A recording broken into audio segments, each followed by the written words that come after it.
Hi అండి అందరికీ. ఈరోజు మనం నేర్చుకోబోతున్నది ఫిజిక్స్ సంబంధించి అయస్కాంతత్వం అనేటటువంటి లెసను. ఇది ఓన్లీ 6th క్లాస్లో మాత్రమే ఉంది, మళ్ళీ ఇంకెక్కడ లేదు. అయితే ఈ లెసన్ గురించి ఒకసారి చూసుకున్నట్లయితే చూడండి. ఫస్ట్ ఇదంతా టెక్స్ట్ బుక్ నుండి రాసిందానండి. చెత్త నుండి టెక్స్ట్ బుక్లో మనకి ఏంటంటే వాటిని సిసి మెథడ్ కాబట్టి వాటిని కొంచెం వివరించారు, కానీ దానికి పేర్లు పెట్టలేదు. కొన్ని దగ్గర దానికి పేర్లు పెట్టలేదు అనమాట. వివరించారు తప్ప కొన్నింటికి పేర్లు పెట్టలేదు. వాటిని కూడా మనం కొన్నింటికి పేర్లు పెట్టాల్సి వచ్చింది. చెత్త నుండి ఇనుప ముక్కలను వేరు చేసేటప్పుడు క్రేనుకు ఒక చివర ఒక అయస్కాంతం అమర్చబడి ఉంటుంది. అక్కడ చెత్త నుండి వేరు చేస్తున్నట్లుగా క్రేన్ ఫోటో ఇచ్చారు. అక్కడ ఇది కూడా ఇచ్చారు, ఈ వర్డ్ ఇచ్చారు. అంటే చెత్త నుండి వేరు చేసేటప్పుడు క్రేన్కి ఏం చేస్తారంటే ఒక అయస్కాంతం అనేటటువంటిది అమర్చుతారు. అంటే చెత్త నుండి దేన్ని వేరు చేసేటప్పుడు ఇనుప ముక్కలను వేరు చేసేటప్పుడు, ఎందుకంటే అయస్కాంతానికి ఇనుప ముక్కలు అంటుకుంటాయి కాబట్టి అది అందరికీ తెలిసిందే. అయస్కాంతాలను కలిగి ఉన్నటువంటి కొన్ని సాధారణమైన వస్తువులు ఏంటి చూడండి.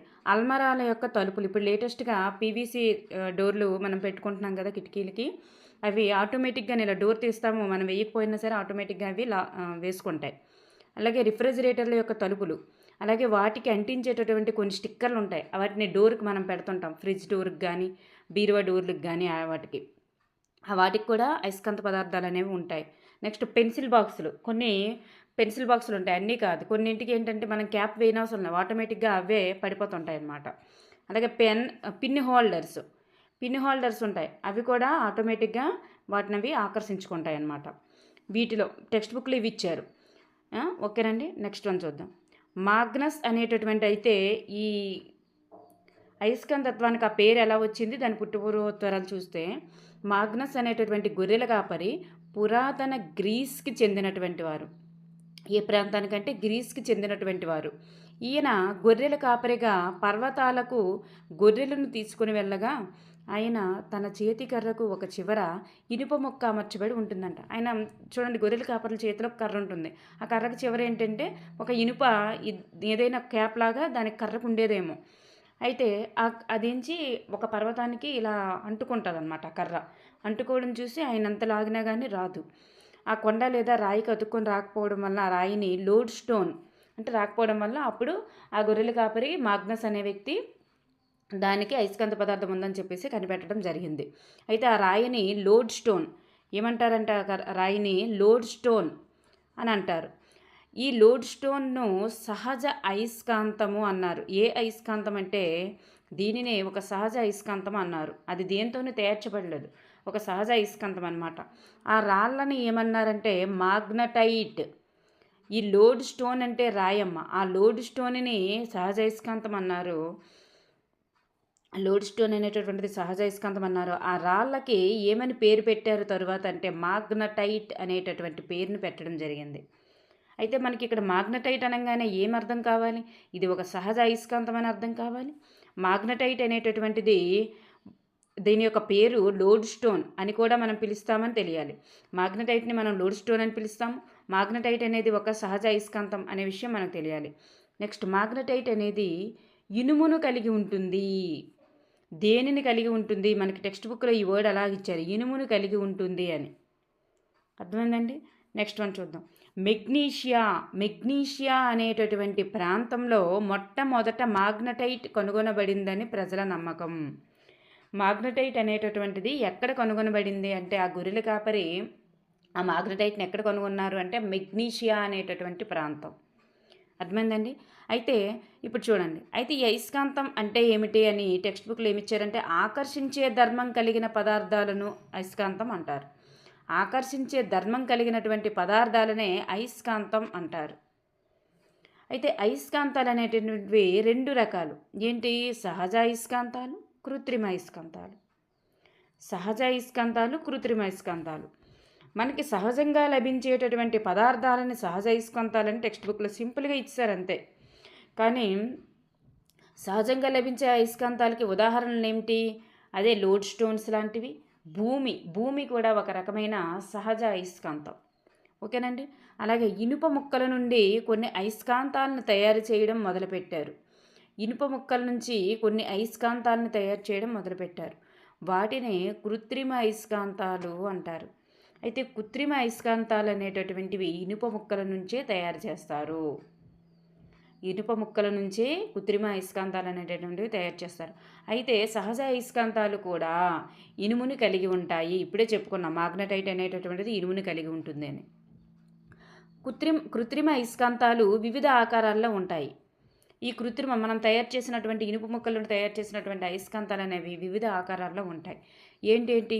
దండయస్కాంతము, గుర్రపు నాడ అయస్కాంతము, స్తూపాకార లేదా గుండ్రని చివరలు కలిగినటువంటి అయస్కాంతము. దండయస్కాంతము, గుర్రపు నాడ అయస్కాంతం, గుర్రపు నాడ అయస్కాంతము, అలాగే స్తూపాకార లేదా గుండ్రని చివరలు కలిగినటువంటి అయస్కాంతము. ఓకేనండి, 3 రకాలు మనకు టెక్స్ట్ బుక్లు ఇచ్చారు. నెక్స్ట్ వన్ ఇనుము అయస్కాంతం వైపు ఆకర్షించబడిన పదార్థాలని అయస్కాంత పదార్థాలు అంటారు. మన టెక్స్ట్ బుక్లు ఏమి ఇచ్చారంటే అయస్కాంతం వైపు ఆకర్షించబడిన పదార్థాలనే అయస్కాంత పదార్థాలని ఇచ్చారు. కానీ అయస్కాంతం వైపు ఆకర్షించబడే పదార్థాలు అనేదానికంటే ఇనుము వైపు ఆకర్షించే పదార్థాలు అనొచ్చు కదా. ఇనుము వైపు ఆకర్షించే పదార్థాలని అయస్కాంత పదార్థాలు అంటారని కూడా అనొచ్చు. కానీ అయస్కాంతం వైపు ఆకర్షించబడే పదార్థాలను అయస్కాంత పదార్థాలు అంటారు. టెక్స్ట్ బుక్లో ఏమిస్తే అదే మనం చదవాలి. అయితే ఇక్కడ అయస్కాంత పదార్థాలు ఏంటేంటి? అయితే అయస్కాంతం వైపు ఆకర్షించేవి ఏంటేంటి అంటే ఇక్కడ ఇనుము, నికెలు, కోబాల్ట్. ఇనుము అనేది అయస్కాంతాన్ని ఆకర్షిస్తుంది, నికెల్ ఆకర్షిస్తుంది, కోబాల్ట్ కూడా అయస్కాంతానికి అంటుకుంటుంది. అయితే ఇప్పుడు అయస్కాంతంకి అంటుకోని పదార్థాలు, అనయస్కాంత పదార్థాలు ఏంటి? అయస్కాంతం వైపు ఆకర్షించబడని పదార్థాలనే అనయస్కాంత పదార్థాలు అంటారు. For example plastic scale, steel scale కాదు, ప్లాస్టిక్ స్కేలు, గాజు ముక్క, ప్లాస్టిక్, రబ్బరు, పెన్సిల్ ఇవన్నీ కూడా అయస్కాంతానికి ఆకర్షించబడవు కాబట్టి ఇవి అనయస్కాంత పదార్థాలు. నెక్స్ట్ వన్ అయస్కాంత ధృవాలు అంటే ఏంటి? ఒక దండయస్కాంతం యొక్క 2 చివరలకు దగ్గరగా ఉన్న ప్రాంతాలని దండయస్కాంతం యొక్క ధృవాలు అంటారు. 2 చివరలకు దగ్గరగా ఉండాలి. చూడండి, ఒక దండయస్కాంతం ఉంది, ఈ చివరకు దగ్గరగా ఉన్నదాన్ని ధ్రువం అంటారు, ఈ చివరికి దగ్గరగా ఉన్నదాన్ని ధ్రువం అంటారు. 2 చివరలకు దగ్గరగా ఉన్న ప్రాంతాలనే దండయస్కాంతం యొక్క ధృవాలు అంటారు. అయితే ప్రతి దండయస్కాంతానికి ఎన్ని ధృవాలు ఉంటాయి? 2 ధృవాలు మాత్రమే ఉంటాయి. ఇదొక చివర, అదొక చివర. కానీ అతి చిన్న నలుసు తీసుకున్నా సరే ఆ అయస్కాంతానికి కూడా ఎంత చిన్న అయస్కాంతం ముక్క తీసుకున్నా దానికి 2 ధృవాలు తప్పనిసరిగా ఉంటాయి. ప్రతి చిన్న అయస్కాంతం యొక్క ముక్క తీసుకున్నా సరే అది 2 ధృవాలని తప్పనిసరిగా కలిగి ఉంటుంది. అది ఏంటేంటి ధృవాలు? ఉత్తర ధ్రువము, దక్షిణ ధ్రువము. అయితే ఉత్తర ధ్రువము, దక్షిణ ధ్రువము ఎక్కడెక్కడ ఉంటాయి? ఉత్తర కొనవైపు ఉండేదానిని ఉత్తర ధ్రువం అని, దక్షిణ కొనవైపు ఉండేదాన్ని దక్షిణ కొనం అని అంటారు, దక్షిణ ధ్రువం అని అంటారు. ఇవి నెక్స్ట్ మనకు ఉంది, చూద్దాం. నెక్స్ట్ దండయస్కాంతానికి అంటుకుని ఉన్నటువంటి ఇనుప రజను. చూడండి, ఒక దండయస్కాంతం ఉంది. ఈ దండయస్కాంతానికి ఇనుప రజను ఎలాగ ఇలగిలిగా చుక్కులుగా చూడండి, చెత్తలాగా ఇలాగా అంటుకుంటుంటుంది, ఇలా అంటుకుంటుంటుంది దండయస్కాంతానికి. ఈ అంటుకుంటూ ఉన్నది కూడా చూసారా, ఇలా ఒకే వైపుకి ఇలాగ అంటుకుంటూ ఉంటుంది. కానీ ఎలా అంటుకుంటుందంటే ఒక కొన వైపు ఎక్కువగా ఉంటుంది తప్ప ఈ మధ్యలో మాత్రం అసలు అంటుకోదు. చూడండి, దండయస్కాంతం యొక్క 2 ధృవాల వద్ద ఆకర్షణ శక్తి ఎక్కువగా ఉండడం వల్ల మాత్రమే అధికంగా అంటుకుంటుంది. ఓకేనండి. అయితే ధృవాల వద్ద చూడండి, దండయస్కాంతంకి ఇనుప రజన అనేటటువంటిది ఎక్కడ ఎక్కువగా అంటుకుంటుందంటే ధృవాల వద్ద. ఎందుకు అంటే అక్కడ ఆకర్షణ శక్తి అనేటటువంటి అధికంగా ఉండడం వల్ల. అయితే ఇక్కడ కేంద్రం ఉంది, దండయస్కాంతం యొక్క కేంద్రం ఉంటుంది, మధ్య బిందువు. ఈ మధ్య బిందువు వద్ద ఆకర్షణ శక్తి అనేటటువంటిది శూన్యము, తక్కువ అని కాదు, పూర్తిగా ఉండదంట. పూర్తిగా ఉండకపోవడం వల్ల ఈ మధ్య ప్రాంతంలో ఇనుప రజన అనేటటువంటిది అస్సలు అంటుకోదు. మీకు అర్థమైందండి? ఇప్పుడు దీనినే ఈ ధృవాల వద్ద అధికంగా ఉండడం, కేంద్రం వద్ద శూన్యంగా ఉండడం, ఈ అయస్కాంతం యొక్క ఆకర్షణ వికర్షణ గురించి తెలియజేసేటటువంటి సిద్ధాంతాన్ని ఏమంటారంటే అయస్కాంత ధృవాల సిద్ధాంతం అంటారు. చూడండి, ఇక్కడ సైడ్ రాశాను, అయస్కాంత ధృవాల సిద్ధాంతం అని అంటారు దీన్ని. అర్థమైందండి? నెక్స్ట్ చైనాలోని హుయాంగ్ టీ ఈయనది ఒక కథ ఉంది. ఈయన ఒక చక్రవర్తి. హుయాంగ్ టీ ఏ దేశానికి చెందినవారంటే చైనా. ఈయన ఒక చక్రవర్తి. తన వద్ద ఒక రథం ఉండేదంట. తన రథంలో ఏంటంటే, తన రథం మీద ఏముండేదంటే, ఏ దిశలోనైనా సరే తిరగగలిగేటటువంటి ఒక స్త్రీ విగ్రహం అనేటటువంటిది ఉండేదంట. ఇలా స్త్రీ విగ్రహం అనేటటువంటిది ఉండేదంట. అయితే ఈ స్త్రీ విగ్రహం ఏం చేసేది, ఒక చెయ్యి మాత్రం ఎప్పుడు కూడా ఒక దిశను చూపించినట్లుగా ఉండేదంట. ఒక చెయ్యి చాపి ఒక దిశను చూపించినట్లుగా విగ్రహం ఉండేదంట. అయితే ఆయన ఆ రథంపై కొత్త ప్రదేశానికి ఎప్పుడైనా వెళ్తే ఆ స్త్రీ విగ్రహానికి ఆ స్త్రీ ఏం చేసేది, చుట్టూ ఇలా తిరుగుతుండేది. ఎందుకు తిరుగుతుంటుంది, రథం ఎటు తిరిగితే అటు ఆ రథం తిరుగుతున్నప్పుడు ఆ స్త్రీ ఎందుకు తిరుగుతుంటుందంటే, దక్షిణ దిక్కు ఎటుంటే అటు చెయ్యి తిప్పేస్తుంటుందంట ఆవిడ. ఎందుకు ఆ విగ్రహం అనేటటువంటిది ఎప్పటికప్పుడు తిరుగుతూ ఉంటుంటుందంటే, దక్షిణ దిశ ఎటుంటే ఆ చెయ్యి అనేది అటు తిరిగిపోతూ ఉంటుంది అనమాట. అందుకే ఆ విగ్రహం ఎప్పటికప్పుడు తిరుగుతూ ఉంటుంది. ఆ స్త్రీ విగ్రహానికి ఉన్నటువంటి ఒక చేయి దారి చూపుతున్నట్లుగా ఉంటుందంట. ఇది ఏ దారిని చూపిస్తుంది, ఆ చెయ్యి ఎప్పుడు కూడా దక్షిణ దిశను చూపిస్తుంది, ఉత్తర దిశ మాత్రం కాదు. Don't mind, please mind.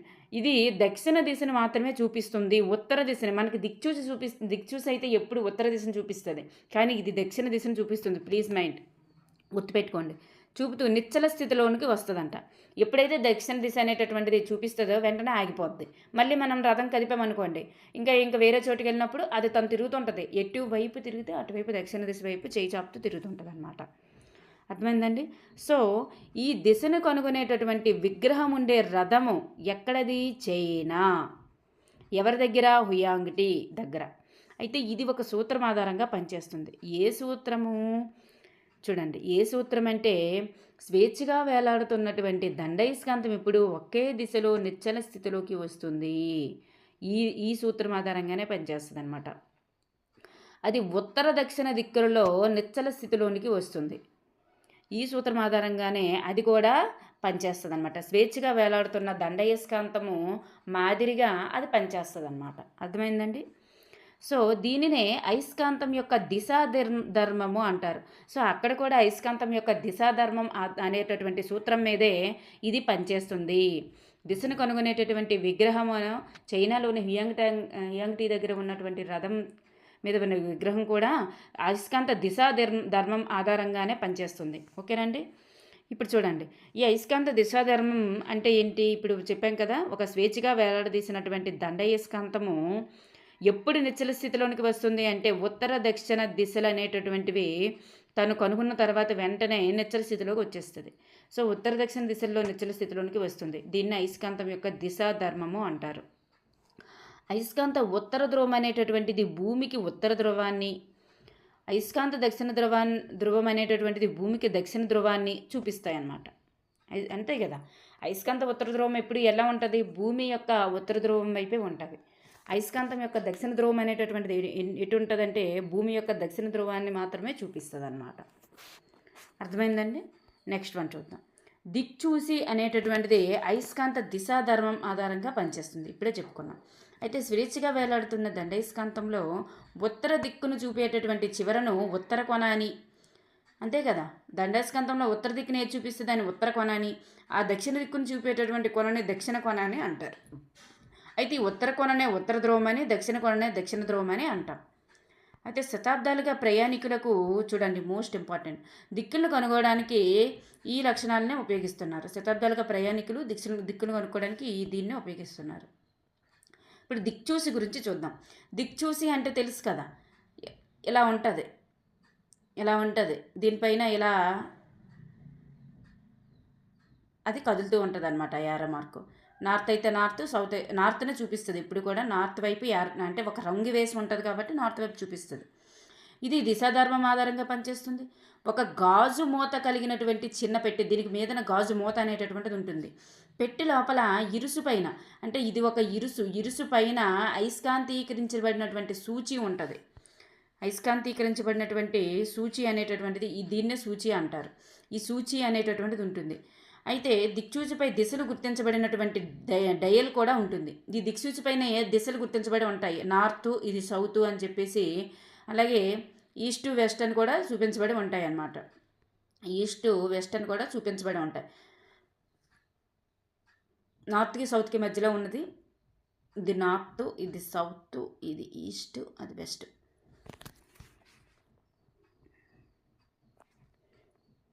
ఇది వెస్ట్, ఇది ఈస్ట్లు అండి.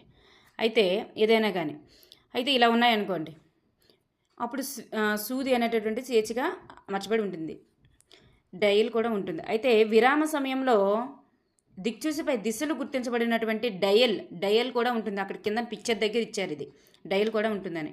విరామ సమయంలో ఈ సూచి అనేటటువంటిది ఉత్తర దక్షిణ దిశలను సూచిస్తుంది.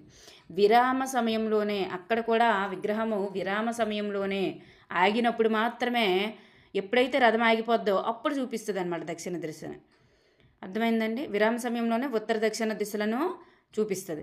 అలాగే సాధారణంగా దీనిలో అయస్కాంత సూచి యొక్క ఉత్తర ధ్రువాన్ని గుర్తించేందుకు దీనికి ప్రత్యేక రంగు అనేటటువంటిది వేసి ఉంటుంది.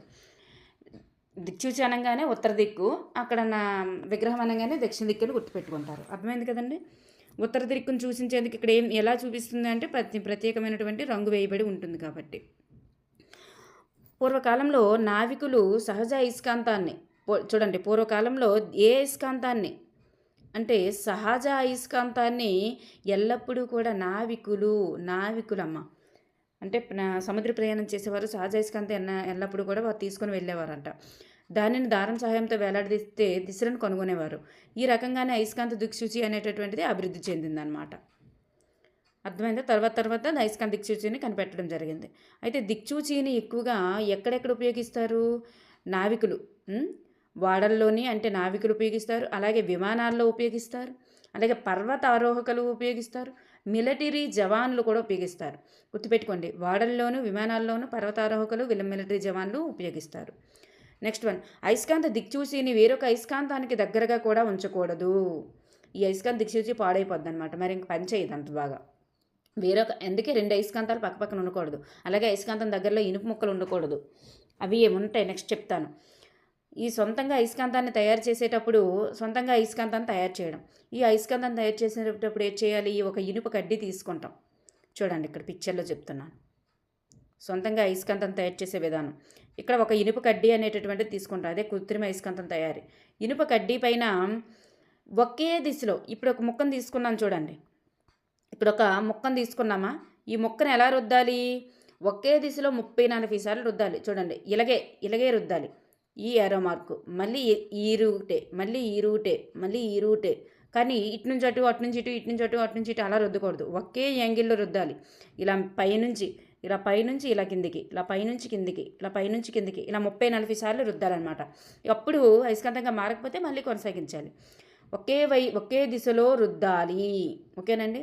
అయితే ఈ అయస్కాంత పదార్థాలుగా వేటిని మార్చగలము? ఇనుప మేకుని, సూదిని, బ్లేడుని. ఇనుప మేకు, సూది, బ్లేడును, వీటిని అయస్కాంతంగా మనం మార్చవచ్చు అంట. నెక్స్ట్ వన్, ఇది చూడండి, ఈ కృత్రిమ అయస్కాంత పదార్థం అనేటటువంటిది ఇలా మార్చే పద్ధతిని ఏమంటారంటే ఏకస్పర్శ పద్ధతి. ఏకస్పర్శ పద్ధతి ద్వారా కృత్రిమ అయస్కాంతాలను తయారు చేయవచ్చు. ఏ పద్ధతి అండి? ఏకస్పర్శ పద్ధతి. అర్థమైందా? నెక్స్ట్ వన్ చూద్దాం. అయస్కాంత ప్రేరణ అంటే ఏమిటి? ఒక అయస్కాంతం ధృవాన్ని ఇనుము వంటి అయస్కాంత పదార్థానికి దగ్గరగా తీసుకువెళ్ళినప్పుడు దానిలోని వ్యతిరేక ధ్రువం అనేటటువంటి ప్రేరణ ద్వారా ఏర్పడుతుంది. చూడండి, ఇది మెయిన్ పాయింట్. ఒక అయస్కాంత పదార్థం ఒక అయస్కాంతానికి దగ్గరగా ఉన్నప్పుడు అది కూడా అయస్కాంత లక్షణాన్ని చూపడాన్ని అయస్కాంత ప్రేరణ అంటారు. ఇది అయస్కాంత పదార్థం, దీనికి దగ్గరగా తెచ్చామనుకోండి, ఇది ఆకర్షణ కానీ లేదా వికర్షణ కానీ ఏది చూపించినా సరే దాన్ని అయస్కాంత ప్రేరణే అంటాం. ఈ నార్త్ పోల్ వచ్చిందనుకోండి, వికర్షిస్తుంది, అది అయస్కాంత ప్రేరణే. సౌత్ పోల్ వచ్చిందనుకోండి, ఆకర్షిస్తుంది, అది అయస్కాంత ప్రేరణే. ఏది చూపించినా, ఎటువంటి లక్షణాన్ని చూపించినా సరే అది అయస్కాంత ప్రేరణ అవుతుంది. ఆకర్షణ లేదా వికర్షణను చూపించడమే అయస్కాంత ప్రేరణ. అర్థమైందండి? ఇప్పుడు చూడండి, అయస్కాంతాల మధ్య ఆకర్షణ వికర్షణ అనేటటువంటిది ఎలా జరుగుతుంది? విజాతి ధృవాలు, నార్త్ పోలు, సౌత్ పోల్. ఇప్పుడు చూడండి, ఇది ఒక దండయస్కాంతం. ఏంటిది? North pole, south pole. ఇది ఒక దండయస్కాంతం. చూడండి, ఈ దండయస్కాంతంలో సౌత్ చూడండి, ఈ దండయస్కాంతం చివరేటు ఉంది? సౌత్ పోల్ ఉంది. ఈ దండయస్కాంతం మొదటి ఉంది? నార్త్ పోల్ ఉంది. సందుల మాదిరి చూడండి, ఈ సౌత్ నార్త్ అయితే 2 విజాతి ధృవాలైతే ఒకదానికొకటి ఆకర్షించుకుంటాయి. విజాతి అంటే ఒకటి సౌత్ అయ్యి ఒకటి నార్త్ అయితే ఆకర్షించుకుంటాయి. చూడండి ఇక్కడ కూడా ఇది సౌత్, ఇది నార్త్, ఇది ఆకర్షించుకుంటాయి. అర్థమైందండి? కానీ 2 అయస్కాంత సజాతి ధృవాలు ఒకేలాంటివి అనుకోండి. ఇక్కడ నార్త్ ఉంది, ఇక్కడ నార్త్ ఉంది. ఎందుకు వికర్షించుకుంటే ఏమవుతుంది? విసిరి కొట్టేస్తుంది అనమాట. అంటుకోవు, దూరంగా నెట్టుకుంటుంది. ఇలా దూరంగా నెట్టబడతాయి. సజాతి ధృవాలు అనేటటువంటిది ఒకదానికొకటి వికర్షించుకొని దూరంగా నెట్టబడతాయి అన్నమాట. అర్థమైందండి? కృత్రిమ అయస్కాంతాలకు ధృవాలను నిర్ణయించడంలో ఈ సూత్రం అనేటటువంటిది ఉపయోగపడుతుంది. ఏ సూత్రము? వికర్షణ అనేటటువంటి సూత్రం. ఇప్పుడు కృత్రిమ అయస్కాంతం కనిపెట్టాం, తయారు చేసాం. ఇప్పుడు దాంట్లో నార్త్ ఏదో సౌత్ ఏదో మనకు తెలియదు. ఎలాగ ఒక అయస్కాంత పదార్థాన్ని దగ్గరికి తెస్తాం, అది వికర్షిస్తుంది అనుకోండి. ఎటువైపు అయితే వికర్షిస్తుంది, ఎటువైపు పెట్టినప్పుడు వికర్షిస్తుందో అక్కడ మనం అయస్కాంత పదార్థాన్ని నార్త్ పెట్టామో సౌత్ పెట్టామో దాన్ని బట్టి చూసుకొని వికర్షిస్తే నార్త్ అని వేస్తాం, అలా మనం పెట్టేదాన్ని బట్టి. సజాతి అయితే విజాతి అయితే దాన్ని బట్టి మనం అక్కడ నార్త్ సౌత్ అనేటటువంటి గుర్తించడానికి ఉపయోగపడుతుంది. అయితే అయస్కాంతీకరణానికి సరి అయిన పరీక్ష ఏది? మోస్ట్ ఇంపార్టెంట్ బిట్ వికర్షణ. అయస్కాంతానికి సరి అయిన పరీక్ష ఏంటంటే ఆకర్షణ కాదమ్మా. ఆకర్షిస్తే అయస్కాంతం అని కాదు, వికర్షిస్తే అయస్కాంతం. సరి అయిన పరీక్ష ఏంటి అంటే వికర్షణ. నెక్స్ట్ వన్ నిరయస్కాంతీకరణం అంటే అయస్కాంత పదార్థాన్ని పదార్థం యొక్క వాటి యొక్క భౌతిక లక్షణాలు అనేటటువంటివి కోల్పోయేటట్లు చేయడం. దాన్ని నిరయస్కాంతీకరణం అంటారు. ఒక అయస్కాంత పదార్థం ఉంది, దాని యొక్క లక్షణాలని కోల్పోయేటట్లు చేయడాన్నే నిరయస్కాంతీకరణం అంటారు. అయితే మళ్ళీ లేదంటే మనం దాన్ని ఇలా చెప్పవచ్చు. అయస్కాంత పదార్థాన్ని దేనికి గురి చేసినప్పుడు దాని యొక్క అయస్కాంతత్వం పోతుంది. అవి ఏంటంటే అంటే అయస్కాంతాన్ని వేడి చేసామనుకోండి దాని యొక్క అయస్కాంతత్వం అనేది పోతుంది. అయితే సుత్తితో కొట్టడం అలా కూడా తన యొక్క అయస్కాంత ధర్మాలు అనేటటువంటివి పోతాయి అన్నమాట. అయస్కాంతాన్ని సుత్తితో కొట్టామనుకోండి అప్పుడు కూడా పోతుంది. అలాగే ఎత్తు నుండి పడేసినా కానీ వాటి యొక్క అయస్కాంతత్వం అనేటటువంటిది పోతుంది. వేడి చేయడము, సుత్తితో కొట్టడము, ఎత్తు నుండి పడేయడం. నెక్స్ట్ వన్ అయస్కాంతాన్ని ఎలా భద్రపరచాలి? అయస్కాంతాలను వాటి ధృవాలు ఎల్లప్పుడూ కూడా ఒకే వైపు ఉండేటట్లుగా జత చేయాలి. మన దగ్గర 2 అయస్కాంతాలు ఉన్నాయి, ఇది నార్త్, ఇది సౌత్. రెండోది కూడా దీనిపైన పెట్టేటప్పుడు నార్త్లన్నీ ఒకవైపు, సౌత్లన్నీ ఒకవైపు ఉండేటట్లుగా జత చేయాలి.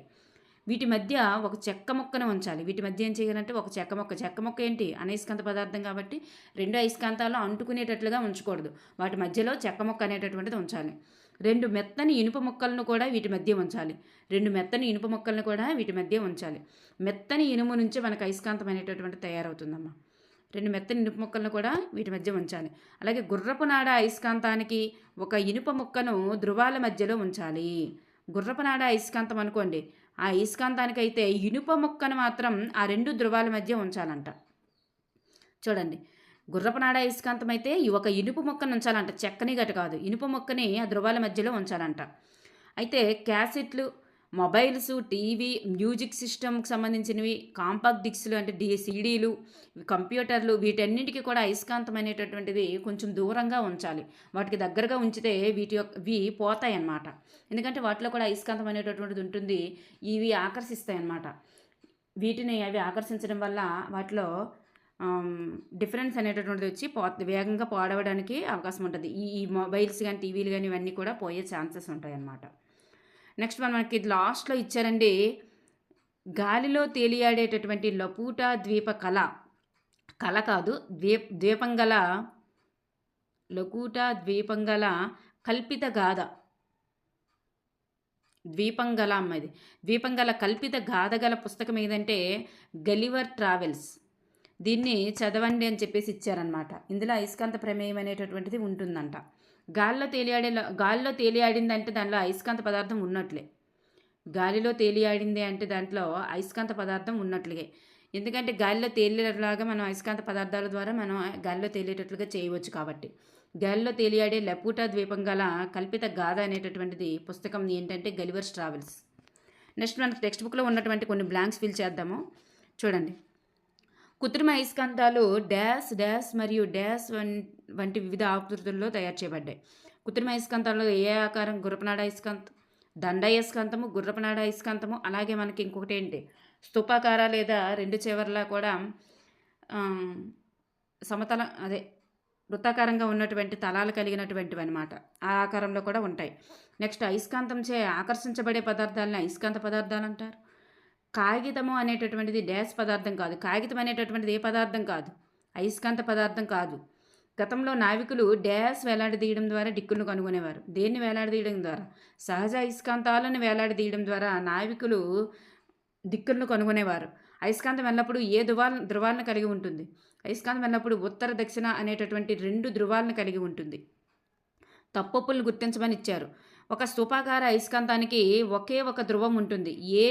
ఏ చిన్న అయస్కాంతాన్ని తీసుకున్నా, ఎలాంటి అయస్కాంతాన్ని తీసుకున్నా దానికి 2 ధృవాలు ఉంటాయి. కాబట్టి ఫస్ట్ స్టేట్మెంట్ అనేటటువంటిది రాంగ్ స్టేట్మెంట్. ఓకేనమ్మా, ఫస్ట్ది రాంగే. కృత్రిమ అయస్కాంతాలు గ్రీసులో కనుగొనబడ్డాయి. గ్రీసులో కనుగొనబడినవి ఏంటి? మాగ్నస్ కనిపెట్టారు కదా. Magnus Greek దేశస్థుడు. మాగ్నస్ ఎక్కడ కనిపెట్టారు? మెగ్నీషియా అనేటటువంటి ప్రాంతంలో కనిపెట్టారు కదా. అది ఏ అయస్కాంతము? లోడ్ స్టోన్ అయస్కాంతము, సహజ అయస్కాంతము. కానీ ఇక్కడ మనకి కృత్రిమ అయస్కాంతం అని ఇచ్చారు. సెకండ్ స్టేట్మెంట్ కూడా రాంగ్. అయస్కాంతం యొక్క సజాతి ధ్రువాలు ఒకదానికొకటి వికర్షించుకుంటాయంట. సజాతి ధ్రువాలు వికర్షించుకుంటాయి కాబట్టి ఇది రైట్ ఆన్సర్. దండయస్కాంతాన్ని ఇనుప రజనుకి దగ్గరగా తీసుకువచ్చినప్పుడు దాని మధ్య భాగంలో ఎక్కువగా అంటుకుంటుంది అని ఇచ్చారు. మధ్య భాగంలో కేంద్రం వద్ద శూన్యం, అసలు ఆకర్షణ ఉండదు, వికర్షణ ఉండదు. కాబట్టి అక్కడ మధ్య భాగంలో ఎక్కువగా అంటుకోదు, అసలు పూర్తిగా అంటుకోదు. ఎక్కువ కాదు, తక్కువ కాదు, పూర్తిగా అంటుకోదు. కాబట్టి ఫోర్త్ స్టేట్మెంట్ కూడా రాంగ్. దండయస్కాంతాలు ఎల్లప్పుడూ ఉత్తర దక్షిణ దిశలను చూపిస్తాయి. Right answer. ఏ ప్రదేశంలోనైనా తూర్పు పడమర దిశలను కనుగొనడానికి దిక్సూచి ఉపయోగిస్తారు. దిక్సూచిని దేనికి ఉపయోగిస్తారు? ఉత్తర దక్షిణ ధ్రువాలను కనుగొనడానికి ఉపయోగిస్తారు. ఎప్పుడు కూడా దిక్సూచి నార్త్ని చూపిస్తుంది. దిక్సూచి గురించి ఇచ్చారంటే ఫస్ట్ మీకు గుర్తుండాల్సింది ఉత్తర దిక్కు అని. లేదు అంటే ఉత్తర దక్షిణ దిక్కు. మనకు ఆప్షన్స్లో చూడండి. ఉత్తర ఇచ్చారా, ఓన్లీ ఉత్తర ఇచ్చారా, ఉత్తరే కనిపెట్టండి. ఉత్తర దక్షిణ ఇచ్చారా, ఉత్తర దక్షిణ పెట్టండి, అంతే. రబ్బరు ఒక అయస్కాంత పదార్థం. రబ్బర్ అనేది అయస్కాంత పదార్థం అయితే కాదు, రబ్బర్ అనయస్కాంత పదార్థం. నెక్స్ట్ మనకు ఒక మ్యాచ్ ద ఫాలోయింగ్ ఇచ్చారు చూడండి.